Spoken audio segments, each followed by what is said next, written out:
2013년에 인천에서 있었던 일인데요. 인천 남부경찰서에 전화가 한 통 걸려옵니다. 어머니가 등산을 가셨는데 갑자기 소식이 끊겼다. 그런데 같이 살고 있던 형도 연락이 안 된다. 자, 그래서 이 사건은 실종 신고 사건으로 시작이 돼요. 그런데 조사를 하다가 보니까 둘째 아들의 행적이 조금 이상해요. 어머니가 있는 집에 잠시 있었는데 형의 차를 타고 이동을 했어요. 그러니까 어머니를 찾아다닌 것으로 생각은 되는데 블랙박스가 있잖아요. 이런 그쵸. 검색한 내역이 전부 다 삭제가 되어 있는 거예요. 그리고 엄마가 이제 등산을 갔으면 당연히 핸드폰도 가져가고 본인의 물건, 지갑 같은 거 가져갔을 텐데 어머니 물건이 다 그대로 있어요, 집에. 그리고 주위의 얘기를 들어보니까 최근에 엄마하고 둘째 아들이 조금 분쟁이 있었다라는 얘기가 들려오는 거예요. 그래서 이 사건이 실종 사건에서 이제 강력 사건으로 수사가 전환이 됐습니다.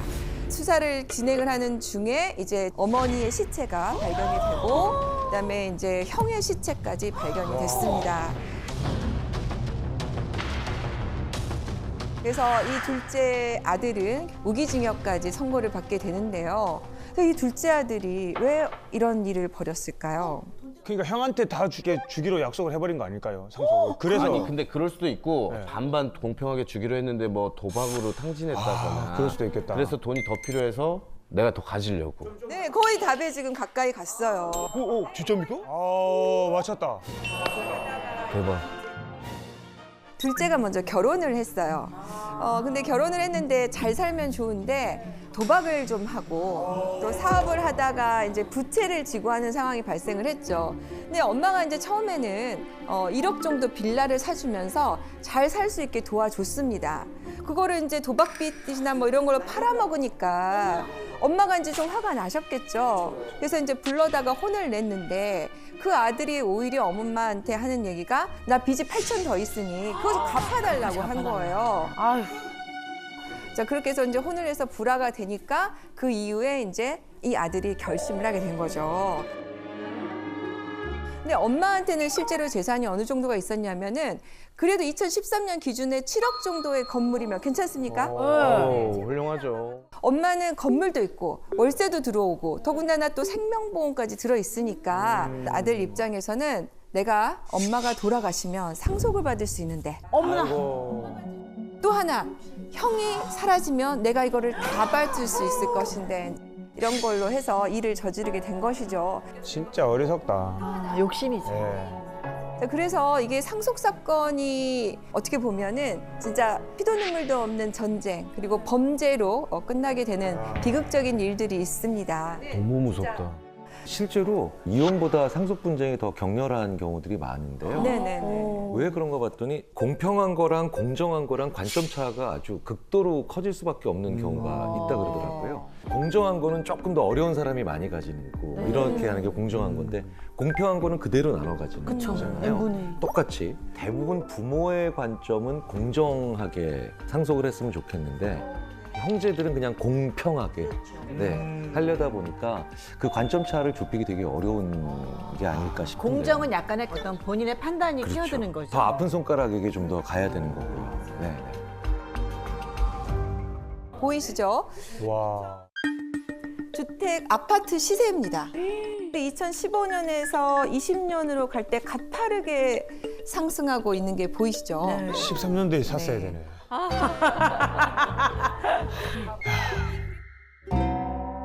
저게 무슨 뜻인지를 모르겠어요, 선생님. 자, 이게 왜 나오냐면 이제 집을 사기가 힘들어지는 시대가 됐단 말이에요. 맞아요. 그러니 이 주택 가격이 상승하면서 상속과 관련해서도 관심사들이 굉장히 커지는 거예요. 2016년 기준으로 해서 2020년을 보면 약 80% 정도가 증가한 걸 보실 겁니다. 그러면 이제 우리 부모님이 살던 집이 한 3억이었어. 그러면은 에이, 뭐 내가 열심히 살지 뭐 라고 별로 욕심을 안 내요. 그런데 그 집이 갑자기 10억이 되고 20억이 되면 그때부터는 이 자녀들의 관심이 달라지는 거죠. 이 집을 우리 부모님이 누구에게 줄 것인가, 어떻게 나눠줄 것인가에 관심이 있는 거죠. 그리고 또 집을 하나 상속을 받아서 형제가 여럿이면 또 난립니다. 한 사람은 팔자 그러고 또 한 사람은 안 판다 그러고. 재산을 바라보는 관점이 달라서 그래서 여러 가지 분쟁이 좀 늘어나는 거죠. 그래서 이와 관련해서 2022년 사건입니다. 네. 작년이네요. 잠실, 송파 집값이 많이 와, 올랐죠. 엄청 과열돼 네, 있네요. 네. 자, 여기서 이제 누나가 있었고 남동생이 있었어요. 그래서 이제 아버지가 최근에 사망을 하신 겁니다. 그런데 시간이 얼마 지나지 않아서 누나까지 갑자기 사망을 한 거예요. 자살도 아니고 지병도 아니었습니다. 어떤 일이 벌어졌을까요? 그러면은 냄새가 좀 나는데요. 냄새가. 살아남은 가족에게 네. 알리바이를 추궁해야 될 것 같습니다. 맞아요. 아버지가 사실은 이제 돌아가시기 전에 누나를 조금 그래도 애정을 좀 가지고 계셨던 모양이에요. 자신을 모시고 산 누나에게 아파트를 상속하겠다고 하신 거예요. 동생이 처음에는 동의를 했는데 갑자기 아파트 가격이 너무 상승을 한 거예요. 한마디 한 거죠. 누나, 집값이 너무 올랐으니 나에게 좀 얼마를 줄 수 있지 않겠냐. 근데 이제 누나는 또 뭐라고 했을까요? 내가 모시고 살고. 그래, 내가 다 했는데 네가 한 게 뭐 있니? 네가 뭐 맞아. 있니? 너도 받지 않았니? 면서 하는 거죠. 그러다 보니까 두 사람이 다툼이 생긴 거예요. 누나를 목을 조르고 누나를 머리를 다치게 했는데 한 달 후에 이 증세가 낫지 않아서 사망에 이르게 됐죠. 어머. 그래서 19억 아파트 사건으로 인해서 이 둘째 아들은 18년 선고를 받게 됐습니다. 누나 사망에 대해서. 와. 네, 그래서 기본적으로 이렇게 상속과 관련해서는 많은 일들이 일어나고 있는데요. 자, 그러면 어떤 사람들이 상속을 받을까? 민법에는 어떻게 규정이 되어 있을까? 이 내용을 조금 알아보려고 해요. 대학을 졸업하고 꽁냥꽁냥 연애를 하던 두 부부가 결혼을 하는데 부모님이 너무 예쁘게 봐주셔서 집을 하나 척 사주십니다. 네, 그래서 이 두 사람은 여기서 행복하게 해서 살 수 있을 거다 생각을 했는데 다행히 복을 받았는지 바로 임신이 됐어요. 그래서 이제 우리에게는 앞으로 핑크빛만 펼쳐질 거다라고 생각을 했는데 갑자기 남편이 사고로 사망을 하게 됩니다. 갑자기. 네, 그래서 이 젊은 부인 입장에서는 남편의 사망을 견디기 굉장히 힘들죠. 그런데 임신을 했잖아요. 이 아이를 키울 자신도 없어요. 어떻게 돼요? 그래서 이제 낙태 수술을 하게 됩니다.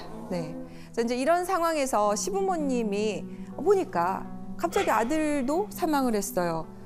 그리고 손주도 없어요. 그럼 이제 며느리밖에 안 남았잖아요. 네. 근데 뭐가 있죠?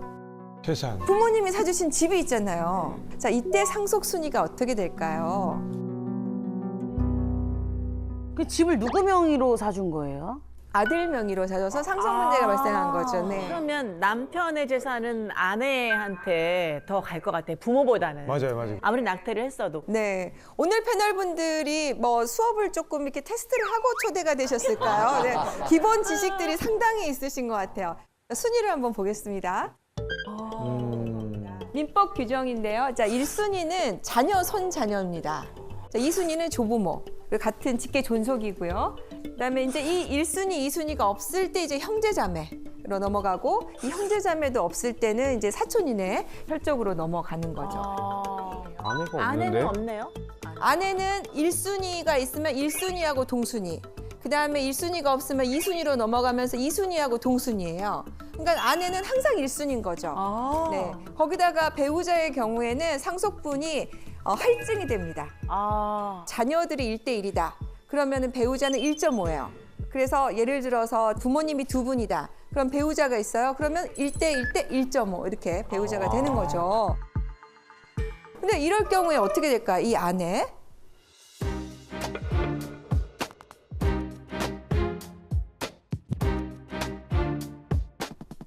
아내는 2번하고 농순이가 되지 않을까요? 네.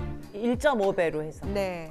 자, 여기서 제가 사례를 소개시켜 드린 게 태아와 관련한 얘기입니다. 뱃속에 있었던 태아가 있었잖아요.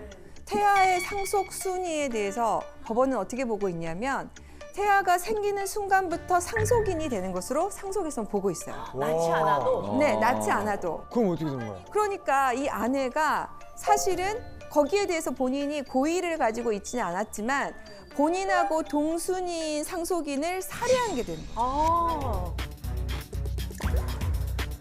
그래서 민법에서 상속 결격 사유를 정하고 있어요. 상속인을 살해한 경우 만약에 유산이 됐다면 이거는 고의가 아니죠. 그렇기 때문에 상속 결격이 안 되는데 낙태를 했기 때문에 상속인의 지위가 없어집니다. 와. 그래서 이 사건에서의 집은 부모님이 가져가게 되시는 거죠. 네. 만약에 이런 사실을 알았더라면 하지 않으셨겠죠. 낙태를 안 했을 수도 있겠네요. 네. 그래서 오늘 이 시간이 필요한 겁니다. 그렇죠.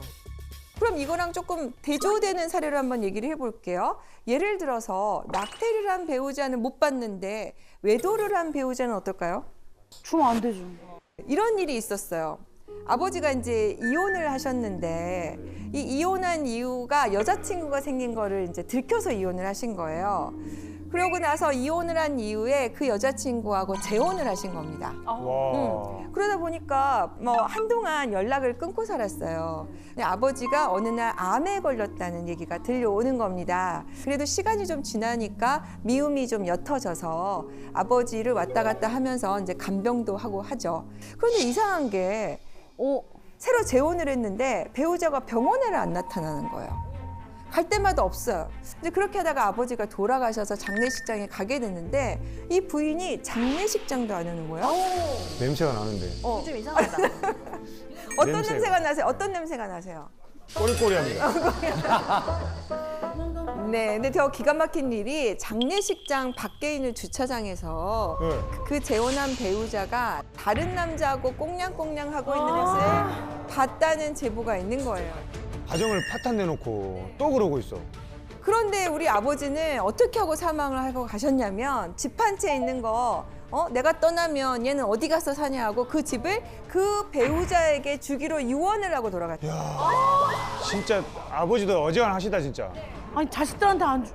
그러니까요. 어떻게 생각하세요? 이 배우자 상속시켜 줘야 됩니까? 안 돼요. 안 되지. 공평의 입장에서는 하면 안 되는데 이게 또 공정의 문제가 있으니까 이건 또 다른 문제일 것 같아요. 그렇죠. 이 혼인신고가 한번 되어 있으면 배우자의 상속인의 지위를 쉽게 제거하기가 어렵습니다. 그래서 법에 상속 결격 사유가 있는 경우에만 상속인의 지위가 없어집니다. 아. 첫 번째는 동순이나 선순이의 상속인을 살해한 경우, 네. 상해한 경우 이런 경우에 상속 결격이 있고요. 또 하나는 유언을 했는데 유언을 사기로 기망에 의해서 유언을 하게 한 경우가 상속 결격가 있어요. 그러면은 어떻게 해요? 외도를 한 경우에 그러면은 기망에 의해서 유언을 하게 한 경우도 이렇게 볼 수는 없을까요? 그럴 수도 있겠다. 애매하다. 우리 손을 한번 들어볼까요? 할 수 있을 것 같다 손. 아, 네. 저는 볼 수 있을 것 같아요. 외도 볼 수 있을 것 같다. 100% 믿어. 네네네. 아니다 손. 아니 누가 외도 사실을 그냥 물어보지도 않는데 하진 않잖아요. 근데 떳떳하면 자랑하고 다니면 되지 않아요? 그렇게 떳떳했으면 여기저기 나 외도해. 나 외도해. 나 외도해. 맞아. 근데 실제로 이러한 케이스에서 법원의 판단이 뭐냐면 저도 그 판단이 그렇게 마음에 들진 않습니다. 네. 안 돼. 저스티스. 정의롭게 해주세요. 나의 부정행위를 배우자에게 고지할 의무가 없다. 그러니까 이제 이게 기망이 되려면 내가 의무가 있었는데도 안 알린 거잖아요. 그럼 이거는 이제 부작위에 의한 기망이에요. 그러니까 내가 적극적으로 속이는 것이고, 이거 정말 잘 될 거야, 뭐 허가도 안 됐는데 허가 될 거야, 뭐 이렇게 하는 거는 이제 적극적인 기망이고, 내가 그거를 알려줘야 되는데 가만히 있었다. 이게 이제 부작위에 의한 기망이거든요. 근데 이 경우에 이제 그러면 부작위에 의한 기망이 되느냐가 문제인데 법원은 나의 부정행위를 알릴 의무가 없다. 그거는 뭐 안 걸리면은 된다라고 봐야 되는 거 아닙니까? 네, 그러면? 그래서 이제 이게 위자료 청구의 대상이 될 수 있을지언정 그것을 알리지 않은 것을 이걸 가지고 바로 상속 결격이라고는 볼 수 없다. 자, 이렇게 판단을 했습니다. 그럼 외도한 새 부인은 그 아파트를 가져갈 수 있는 권리가 있는 거예요? 그렇죠. 그런데 이제 자녀가 있으니까 그 자녀들과 같이 상속을 하게 되는데 이럴 경우에 이제 유언이 먼저예요. 그래서 일단은 유언으로 그 집이 배우자에게 가고 그러면 이제 자녀들이 상속할 재산이 없으면 여기에 대해서 유류분 청구를 할 수 있는 거죠. 저희가 유류분에 대해서는 조금 이따가 다시 한번 알아보도록 하겠습니다.